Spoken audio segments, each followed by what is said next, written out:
Corporations, they're buying local vet clinics, raising questions about price, quality of care, and choice. Are you looking to learn more about natural pet health and wellness? You've come to the right place. Click the link to subscribe to Veterinary Secrets. Veterinary care, it's now become big business. It's estimated that last year, veterinarians, they generated nearly $10 billion in revenue in Canada. In the United States, we're looking at 10 times that, nearly $100 billion generated by veterinarians in the US. The small local veterinarian, like the days of James Herriot, even the days of me, that seems to be disappearing. In the United States, 75% of all emergency and referral veterinary clinics, they're owned by corporations. They own over 25% of primary care veterinary practices. They're now responsible for 50% of all veterinary revenue. Canada is now mirroring much the same. It's estimated that nearly 25% of all veterinary clinics, they're now corporate owned. And nearly 50% of all veterinarians, they're now working for corporations. So perhaps the corporate clinic should come up with a new logo. Check out my little $5 bill. And there are some really large corporations. For instance, in the US, Mars Incorporated, the huge international company, also happen to own Walthams. They're also known for their chocolate bars. They own Blue Pearl. They own Bamfield. They own VCA. In Canada, Mars through VCA, they own 160 vet clinics. Another big corporate company called Vet Strategy in Canada, they own 360 clinics, and they're now owned by a British company. Just looking at one small Canadian city in Canada, Halifax, nearly 50% of all the veterinary clinics, they're now corporate owned. So it really is a huge thing. So we're looking at nearly half of everyone who ever goes to see a veterinarian, you're bringing in your dog or cat, you're probably going to a corporate practice. They're concerned about this. Corporations ultimately work to generate a large profit. They're not necessarily being there just for the good of your dog, the good of your cat. And they're run by CEOs. I mean, these are business people. These are not veterinarians. They're looking at standardized practices in terms of whoever is working in that veterinary clinic. There's going to be a certain checklist in terms of how you go into an exam room, how you approach a client, the list of things that you're going to say to that client. Then after you've done your exam, then you're going to talk about additional services. Maybe you need to have that preventive wellness exam. Oh, we got some new diagnostics. We've got an in-house ultrasound. Maybe we can do a little preventive ultrasound. Maybe you can try our new digital x-ray. We can pick something up. Maybe we'll catch it before it becomes a problem. Your little Tula here, I see a minor and a little bit of gingivitis. Wow. She definitely needs a dental. That's only going to cost about $5.99. When you're thinking corporate care, you're thinking big business. You're going to have veterinarians that have less leeway. They don't have the same ability to make all these independent choices. I mean, ultimately, there's a CEO, you've got someone who's managing that practice, and there's certain things that are going to be expected of them. Like our target today, it was $10,000.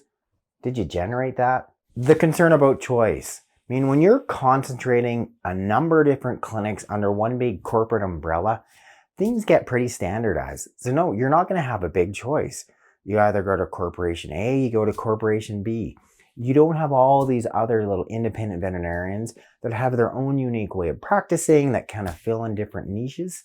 No, you're kind of stuck with this standardized corporate care. The issue of quality of care. I mean, I can think of so many different clients that we had that had limited income. We would still look at their dog. We would still look at their cat. We would still provide some basic care. We would work with them in terms of sort of doing what we could, knowing that they have these just really restricted choices as far as what they were able to spend on their dog or cat.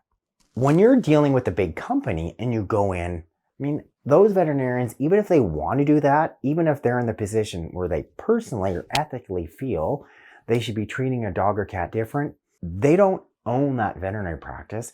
They're not part of ownership. They have to toe the corporate line. And your dog, your cat, they're just like more dollar signs. It may even be to the point where your dog comes in with X, Y, Z presenting clinical signs. There's pretty standardized workup. Okay, more than likely, we're dealing with this young puppy. Your puppy probably has worms. We're going to talk about doing a fecal, maybe some other diagnostics, and then we're going to run those and then send your dog home with some type of XYZ dewormer. maybe from a company that is given a bit of a discount and a dewormer. I can really see how it can affect quality of care. And then let's just for a second consider how veterinary fees have escalated so much. Exam fees, they've doubled and in some cases tripled within the last 10 years. I'll often bring up the example of a routine dental scale and polish with a few extractions, whereas perhaps 10 years ago that might have been $300. That could easily exceed $1,000 now. It now really does cost a lot more. Obviously, it's not just the corporations.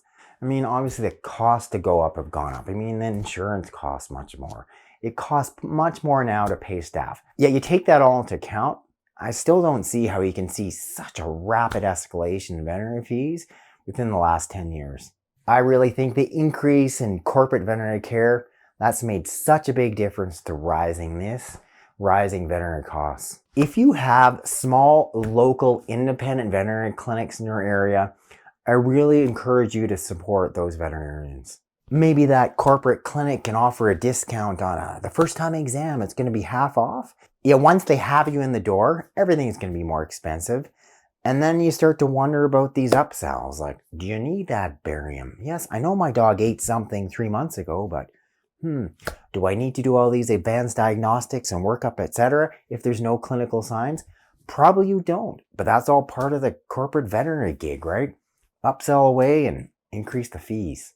And obviously not every corporation is bad, and clearly some of these corporate vet clinics are definitely doing some good. I mean, they're making life better for many veterinarians, many staff who have much more regular work hours. With that supposed upside, there comes a big downside. And I really think what's happened is that it's come into this. And you're the one that has to suffer for that. Support your local vet.